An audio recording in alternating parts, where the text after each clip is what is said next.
Usali ako sa kanami devoted na Divine Mercy kay ikanak pagtuo na matagan ng kaayusan ikanak tibok pamilya. Kay di ko kaya kung ako lamang.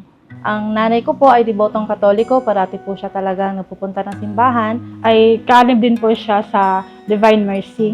Dili kayo ko mo usahay, musimba ko, usahay dili. Gusto ko na kanak pamilya, baka sama-sama kami ng kanami mga pagsimba. Graduate na po ako ng college sa Manila. Ay umuwi na po ako sa Baganga Davao Oriental po. May hinanakit si mama. Lang ko kanaan, wata ko sa pagkatungat na para maghanap ka ng relihiyon. Kung dili pa eskwela ka, nasa doon pag uli mo, gadada ka ng relihiyon.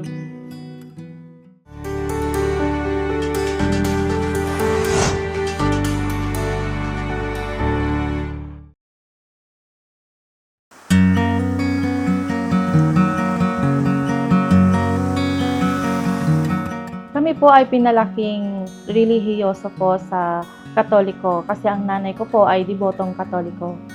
So maliit pa lang po kami, tinuturuan na po nila kami kung paano po manalangin at lumuhod po sa harap po ng ribulto sapagkat noon po ay yun po ang itinuro sa amin na yun po ang imahe ng Diyos. Talagang araw-araw, kahit pagising pa lang po sa umaga, may altar po kasi doon sa bahay namin kung saan nakalagay po yung mga ribulto, ay doon daw po mananalangin. Kaya naman po, habang lumalaki po ako, nakatanim po sa isip ko na kailangan po pong manalangin po sa ating Panginoong Diyos. Kaya para sa akin po, importante po talaga ang pagre-relihiyon. Mahalaga agad ka namin yung may relihiyon. Kinahanglan namin yung kaligtasan. Gusto ko na kanak pamilya, baka sama-sama kami ng kanami mga pagsimba para pag-abot ng mga kaligtasan na may mauabot sa kanami pamilya, lahat kami maliligtas. Akala ko po talaga dati, pag kilala mo lang si Panginoon sa Kristo, ligtas ka na. At marunong ka lang magdasal, ligtas ka na. Hindi mo na kailangan sumamba.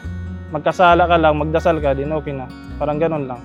Paniniwala ko po dati, pag nakasamba po ako ay mapapatawad na po yung mga kasalanan ko. Kapag feeling ko po na marami na po akong kasalanan, tsaka po ako sumisimba, kaya po, so yun po, naisip ko na obligado pong sumimba sa Catholic para po mapatawad ang kasalanan ko. Noong mga panahong yun po, wala po talaga akong idea po tungkol sa Iglesia ni Cristo. Dahil po doon sa amin, konti lang po at hindi ko po siya narinig ang Iglesia ni Cristo po doon sa amin. Sinasabi po nila na namimera lang daw po yung Iglesia ni Cristo kasi ang dami pong abuloy tuwing pagsimba, hindi po pwedeng walang abuloy at saka may kung ano-ano pa pong contribution po sa simbahan ng iglesia. May minsan may nagsabi na yung mga ibang relihiyon pangit daw magbalhin ng mga relihiyon kasi masisira lang yung mga isip mo kasi malipasan ang matuod na Diyos. Kaya ang matuod na Diyos sa Iglesia ni Cristo, si Manalo daw. Ako, nagtatricycle. Nagtatricycle po ako. Nakita ko ang kapilya ng iglesia. Pero wala lang sa akin, hindi ko, murag wala lang sa ako ang kapilya sa iglesia. Nung lumuwas po ako sa Manila para po mag-aral, nag-aaral po ako noon sa University of Makati at working student po ako. Nakatira po kami noon sa Taguig City. Kasama ko po si Ate Feby. Doon po ako na simulang imbitahan po sa pakikinig sa Iglesia ni Cristo. So, hindi ko din po napagpatuloy ang pakikinig sapagkat nag-aaral po, nahirapan po ako sa schedule po. Na-invite po ako sa pagsamba po ng Born Again. Tapos para sa akin po, naingayan po ako. Ang gusto ko po noon kasi makinig po ako ng mga aral ng Diyos. Ang kapatid ng asawa ko po, ang iglesia talaga. Nung mini-mission niya po ako na para mag-iglesia din po kami ng asawa ko noon, lagi po kaming hindi naaabutan sa bahay ng magmi-mission po sa amin. Kasi lagi po akong nasa trabaho, ganun din po yung asawa ko. Ang naabutan lang po lagi sa bahay para makinig ay yung kapatid ko po na si Villa Rose Veroy. Paminsan-minsan po ay nakakapakinig din po ako, hindi nga lang po kompletong napapakinggan. Pero yun nga po, mas nabibisi kasi ako sa trabaho, kaya yung ibang mga leksyon, hindi ko na ho siya napapakinggan. Isang araw po, na ka-day off po ako nun sa trabaho ko, meron pong nagpunta sa bahay po namin na mga miyembro po na Iglesia ni Cristo na nagmi-mission po sila. Hinahanap po nila ang kapatid ko at yung pinsan ko po. Sabi po sa akin nung ministro po na kasama nila na mayroon daw po silang nakaschedule na Bible study po ng mga oras na yon. Sabi ko naman po na sila po ay umalis. At sasabihin ko na lang po sa kanila pagbalik na may pumunta po ng mga Iglesia ni Cristo. Sabi naman po sa akin nila na since nandun naman daw po ako at wala naman daw po akong pasok, ako na lang daw po ang makinig. Medyo nag-alangan po ako noon, pero pakiramdam ko po masama, natanggihan yung mga salita po ng Diyos na pakinggan. Wala naman, para sa akin, wala naman pong masamang makinig. Kaya naman po, pinatuloy ko po sila sa bahay at ako po ang nakinig. Magmula po noon, dahil nga po pumayag po ako na makinig sa 25 lessons po, pagka nag-set po kami ng schedule na mapupunta po sila sa bahay para pakinggan ko po yung lessons po. Hanggang sa lumaon po, nagugustuhan ko po yung naririnig ko sapagkat mas lalo pong lumalawak ang akin pong kaalaman ukol po sa relihiyon. Yun po, yung mga naririnig ko po kasi, hindi ko po yun naririnig noon sa dati ko pong relihiyon, ang Katoliko po. Hanggang sa umabot po kami doon sa leksyon po tungkol po sa mga ribulto. Para sa akin po, masakit po yun marinig sapagkat lumaki po kami na kinikilala po namin na yun po ay Diyos. At ang totoo po niyan, may ribulto din po kami doon. At sa tuwing naglilinis po ako ng bahay, maingat ko po yun nililinis sapagkat paniniwala ko po Diyos po yun. At bago ko po linisin, tumitigil po muna ako at nagdadasal po sa ribulto po. Kaya po nung narinig ko po yung tungkol sa aral po na tungkol po sa ribulto, masakit po sa akin at hindi po ako makatulog po noon sapagkat buong buhay ko po, yun po yung nakala ko po na Diyos po.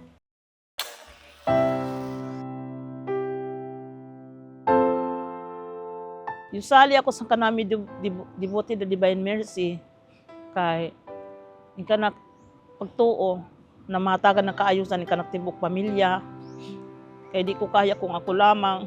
Every Friday, nagkuan nagtapok-tapok mi, alauna ng madaling araw, tapok na kami, pagka alas 2, nagproprosesyon na kami, nagdala-dala kami ng larawan. Sa aming magkakapatid po, ako po yung nakimama din po ako. So, mahilig din po ako sumama sa mama ko. Pati po din po sa Divine Mercy. Na kikita ko po si mama maglakad tuwing ating gabi papunta sa simbahan. So parang naawa ako ba kaya sinasamahan ko parati. Ang message ko, suportado ko talaga siya na kuan siya ng Divine Mercy. Murag walay akong pakialam sa iya. Sa iyang pagka Divine Mercy. Ang ako lang nga kuanan ko lang, di uban-ubanan lang nako. Sa una, nagsusugal ako. Mga banda na mga alas 7, hindi pa ako nakawi. Yung mga iso ko, si Ros Villaros at saka misis ko, binason, ipaatuan ko, iabtan ko sa sugalan. Pagkagabi na po, minsan hindi pa po nakakauwi ang tatay ko, inutusan po ako ng nanay ko na habulin ko po yung tatay ko para po siya ay umuwi. Kaya naman po, napapadalas din po, napupunta din po ako sa sugalan para po pag nakita na po ako ng tatay ko, umuwi na rin po siya. Pagkabot sa balay, nasukan ako siya. Pero wala ko siya dapat eh. Nasukan ko, nga namang lupog-lupog ko nimo. Mao ang gingon ako sa iya. Nasukan po na ako ang asawa nako, nga namang ipalupog ko. Dito, na nagsugal mi. Pag uwi ko sa bahay, gikan ako ng simbahan, wala siya. Doon pala sa tungitan, yung baraha, at saka mamaya, papunta na naman ng sabungan. Saka pag uwi sa bahay, parang lasing-lasing. May barkada pala siya, ano. Yung mag-aaway kami.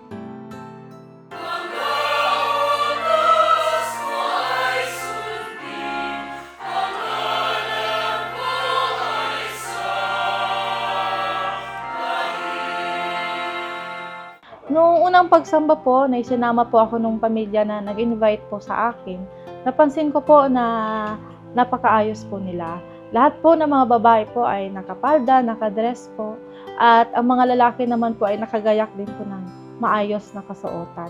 At nagtuturo lang po doon ng mga salita ng Diyos at talagang nakikinig po ang kanila po mga miyembro.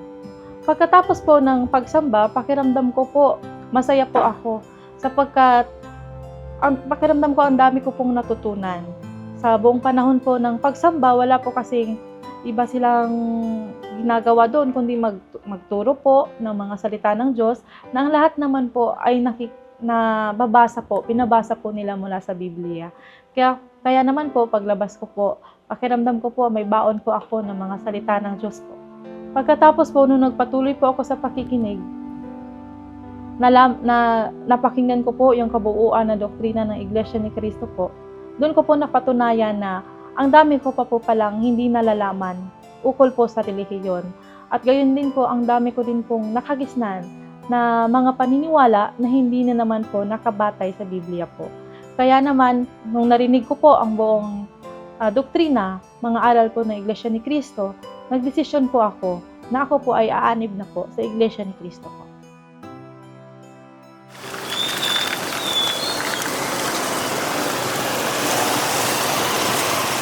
Taong 2009 po, graduate na po ako ng college sa Manila, ay umuwi na po ako sa Baganga Davao Oriental po. Doon po, ako po noon ay nasa kalagayang malapit na po ako mabautismuhan sa Iglesia ni Cristo po. Naghanap po ako doon ng mapagsasambahan para maipagpatuloy ko po ang akin po mapagsamba. Nais ko po talaga noon na maakay po ang akin pong buong pamilya sapagkat narinig ko po ang mga katotohanan sa Biblia na itinuro po sa akin sa loob ng Iglesia ni Cristo. At kung nais ko pong maligtas, ang gusto ko rin po ay maakay po ang akin pong buong pamilya. Kaya naman po, inakay ko po ang akin pong buong pamilya. Sila po ay akin pong inimbitahan na makinig sa loob po ng Iglesia ni Cristo po. Pag uli na ng Baganga, sulti dayaan kanak na kung hain ko, no, magsambayaan, hain ko ng simbahan ng Iglesia ni Cristo. Sabi ko ba, nasa maghanap ka ng simbahan ng Iglesia ni Cristo. Lang naan, Iglesia ni Cristo, dinugdoktrinahan niyan sa Manila. Lang ko kanaan, wata ko sa ipakatungat to na para maghanap ka ng relihiyon. Kung dili ipa-eskwela ka, nasa doon, pag uli mo, gadada ka ng relihiyon. May hinanakit si mamay kasi parang pinalaki niya yung anak niya na Katoliko. Then nakaalis, pagbalik, iglesia na. Sa pamilya po namin, ako po yung unang inakay po ni ate sa Iglesia ni Cristo po. Pag simba-simba si Villaros, pag dadaan ni kanan mang lomon si Rosilien, tapos nagpahato diyan sa ama, punta na simbahan. Lang ko kanaan, nasa na to magsimbahan ng iglesia, tapos idadada mo si Rosilien. Sige lang, may dahon ko lang yan, kay way ka nakaiban nga to. Naalala ko po that time, naisama niya po ako sa pamamahayag. Pinapuntahan po kami doon ng sasakyan. So nakasama po ako. Nakita ko lang po naka-polo yung iba. Ako lang po yung naka-t-shirt noon. Pinag-polo ako ni ate pero ayoko mag-polo eh. Parang mas trip ko yung t-shirt. 14 years old pa lang po ako noon, nung inakay po ako ni ate. Sabi niya, kung pwede daw namin siyang samahan doon sa iglesia po. Kaya ayun po. Nung unang pagkakataon po na inakay po ako ni ate ay sa pamamahayag po yun ng Iglesia ni Cristo. Yung ko lang kanaan, ayaw da panguan sang kanmo relihiyon kay ikabalhin ka, ikaw lamang, ayaw da panghagad na siyan. Wag ani na nitukan kanak imatuod. Kay basi ko na ako madaman na Pangka di si Rosilien, ipadoktrinahan da. Idoktrinahan da ka din ng iglesia. Hindi sinabi ni Villaros na yung doktrina, Bible study. Kaya di ako katikam sang doktrina, mapangit paminaw ko sang yang doktrina. Ano ni kadiyan doktrina? Doktrina kayo may kay yung makinig ng aral ng Diyos sa Biblia. Pag-abot sa 2011, nag-umpisa yan ng Bible study sa bahay. May handa ang kuan diha ka ng manggagawa, nag-Bible study. Pero ako, wala ako mag-intindi sa kanila. Naglabay-labay lang ko. Wala ako mo participate sa Bible study. Hindi ako nakinig. Wala sa mind ko nga ako mag-iglesia. Sinasabi po ng nanay ko noon na iba na daw po talaga ang mga kabataan ngayon, nagpapatuloy na sa kanilang mga sariling kalooban po. Sabi po ng nanay ko, hindi naman daw po niya kami ipinanganak para po siya ay suwayin. Bakit nag-iba siya ng relihiyon? Pero hinayaan ko lang kasi patid ko yung mga salita niya, minsan pinapakinggan ko pero binabaliwala ko lang, bigla akong umalis ng hindi na walang paalam. Nang iglesia na si Villaros, yung asawa ko, dili nang gusto na magkuan ng mayadaman sa pag-iglesia na ang kayaan. Isa ka devoted na Divine Mercy. Dili nang gusto na ang anak ko mag-iglesia kami Katoliko.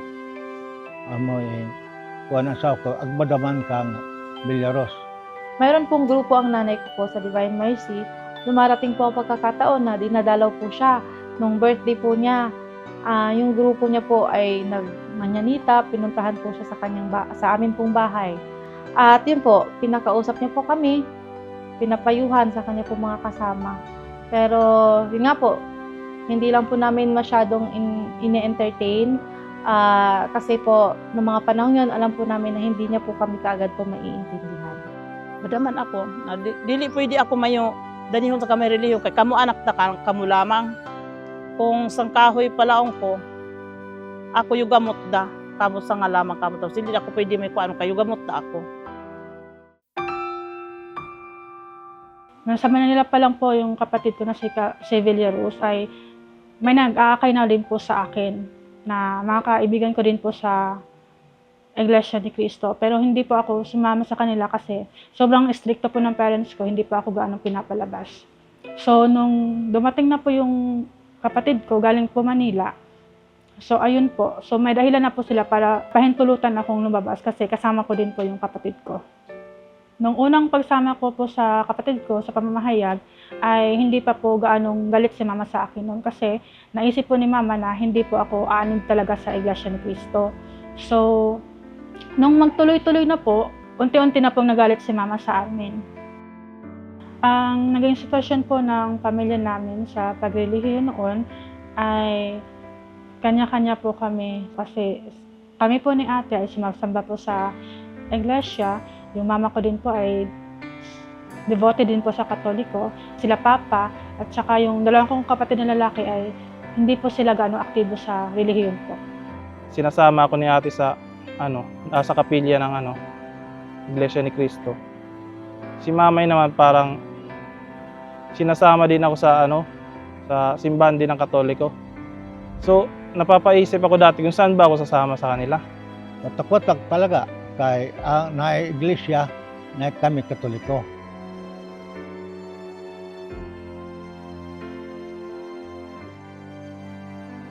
Nung pumunta po si ate ng Tacloban, ay sinama po ako at doon ko na din po pinagpatuloy yung pag-aaral ko. So, tumagal po kami sa Tacloban noon, mga 2 years po. So, namimiss po siguro ni Papa si ate po, kami po. Kaya ayun po, pumunta po siya sa Tacloban. Bumisita po siya sa Tacloban.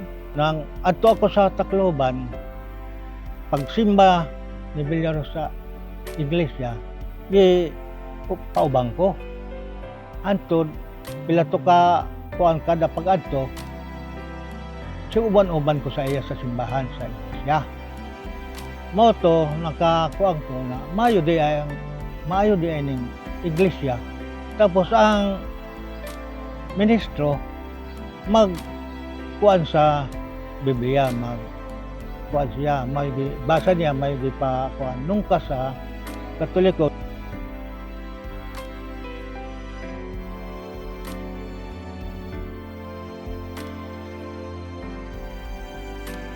After 2 weeks, nagbalik ko sa Baganga.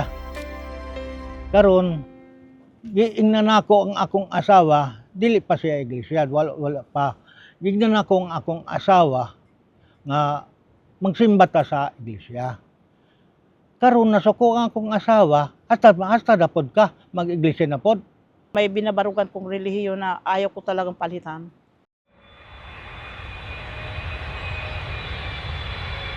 Noong 2018 po, ay umuwi po kami sa Baganga po kasi natapos na po ang kontrata ni ate sa trabaho niya. So, ayun po, napagdesisyonan po namin na doon na po ako magpatuloy na pag-aaral po. So, habang tumutupad po ako ng tungkulin po sa loob po ng Iglesia ni Cristo, ay naabutan po kami ng gabi. So, ayun po, naisip po ni Mama na delikado po na bakit parati po akong gabi umuwi. So, naisip po ni Mama na samahan po niya ako para po may kasama din po ako pag-uwi. Wala pa'y plano ko na mag-anib ako ng Iglesia ni Cristo. Pag simba ko ng iban-iban kang Rosilien, yung pagsimba ko sidto, with ing kuan si ka Eduardo ing nga siwa. So, habang sumasama po si Mama sa akin, sabi ko sa kanya, no, makinig ka na lang din po habang nandito ka naman sa Iglesia ni Cristo. Dili ako gusto mo anib sa Iglesia ni Cristo, kung dili ko masabtan in tanan, gusto ko lang magpadoktrina na lang para ko masayudan na lang, at saka bago ako mag-anib, sayudan ko sa isa ng Biblia. Dili na gusto na paanib-anib lang, wala sabtan ko. Panalangin ko yan sa Diyos na Amahan, naigiya mo na lang kanak sa matuuran, kay kami sang isa kasambahayan, pasa dalawang kalihukan ang pag-alagad, may Iglesia at saka may Katoliko. Igiya mo na lang sa akin kung saan ang katotohanan, yun na lang ang igiya mo sa akin. So, isang araw po, tumawag sa akin ng nanay ko, umiiyak po. Sabi po niya, sa salita po namin, "Nak, yaglaong bayahokan mo na dili gayud ako mag-Iglesia ni Cristo. Kay ako, Katoliko gayud ako. So, sugod pagkaiso, hantod pagkamatay, Katoliko ako. Kaya lang, nak, o nuhon pa ko sang ini, naon kanak mga pakinggan, ang kanak mga dungog sang Iglesia ni Cristo, naong kadi mga ihimo namin sang Katoliko na dili pwede. Masakit kanak, pero ya konsensya ako, among inilaong takan mo na dili gaw ako manalinga. Panalinga ako ng aral ng Panginoon. Ang gusto ko na madala na ako ang akong asawa sa simbahan magsimba sa Iglesia ni Cristo para unta kami maging iglesia na tanan para walay kasamok sa among panimalay. Sabi ko sa isip ko na sana magpatuloy kasi siya lang talaga yung inaantay ko na mag-iglesia ni Cristo. Pero ako adi ako mag-iglesia ako. Pero dungog ko manggod sa Biblia, ang kamatuoran, na dili magayud maligtas, dili mo anib ng sunod na Iglesia ni Cristo. Tuloy-tuloy lang din po kami sa relihiyon namin na Katoliko. Hanggang po sa nalaman ko na lang na na-convert na pala lahat ng buong pamilya ko sa probinsya namin na naging Iglesia ni Cristo na po silang lahat. Pero nung time po na yun, wala pa rin po talaga sa puso ko at sa loob namin na mag-iglesia po, na mag-convert din katulad nila. Hanggang po sa dumating yung araw na okay naman yung buhay namin kasi may maganda akong trabaho, ganun din po yung asawa ko, may negosyo siya. So wala po kaming problema sa pinansyal. Kaya lang po, hindi ko po maintindihan kung bakit parang hindi po kami nakakontento. Palagi po kasi may problema na dumadating. Hanggang sa naubos lagi yung pera namin, lagi may problema.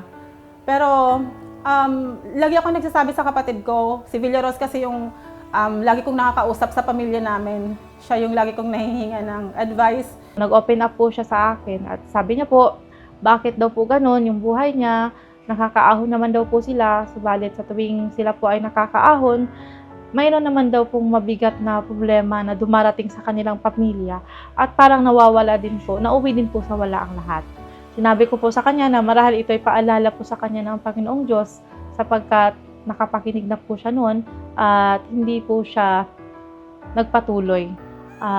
Pinaalala ko din po sa kanya yung talata po ng Biblia na sabi po ng Panginoong Diyos na tinawag ko kayo, subalit kayo ay hindi nakinig.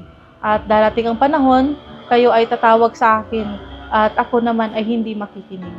Dumating po yung araw na tumawag po ako sa pamilya namin, sa mama ko po, na kung pwedeng bigyan naman niya ako ng katuwang dito kasi wala po talaga kami kasama sa bahay para mag-alaga ng mga bata. Yung asawa ko po may negosyo na inaasikaso. Ako din po, sobrang busy ko lagi araw-araw sa trabaho. Ngayon sabi ng mama ko, sige yung kuya ko kasi ano naman, siya yung free nung time na yun para makaluwas sa akin. Yung kuya ko naman po, pumayag siya, sige daw. Tapos sabi ng mama ko, ang gusto lang niya, pagbigyan ko yung kuya ko na isama kami sa pagsamba, makinig ng doktrina. So doon na po yung time na, baka ito na yung time na yun. Tapos yun po, tuloy-tuloy na po kami sumasamba hanggang sa yung asawa ko po yung laging aktibo po sa pagpapaalala po sa akin na o yung samba natin ganitong oras tayo sa samba ng araw na ito. Yung Iglesia ni Cristo na po kaming lahat, yung mga pinangarap ko po na mangyari noon sa amin pong pamilya, nakikita ko pong natutupad. Dahil sabay-sabay na po kami, pagka may pagsamba, Meron na po kami pagkakaisa at alam na po namin kung ano po yung pinapaniwalaan po namin at alam po namin na tama, nandito na po kami sa tama at hindi na po sa maling paniniwala. Nung nabautisman ako, nawala na yung pag-inom ko ng alak at saka sigarilyo. Malaki na ang pinagkaiba nung na bautismo kami bilang Iglesia ni Cristo. Kasi iniwan ni Papa yung mga bisyo niya at hindi na sila nag-aaway tungkol sa mga ganong mga bagay nga. Bilang pamilya po masaya kami kasi isa lang po kami ng ng pinaglilingkurang Diyos. Tanan kami, Iglesia na Cristo na. Mauna akong ikalipay sa akong kinabuhi. Na tawag kami sa Iglesia. Dako kayo ang kabaguhan na nako karon. So yung Diyos, pasalamatan ko yung Diyos na wakay pasagdi. Iba nang kami buwagi sa tibok namin sa bahayan.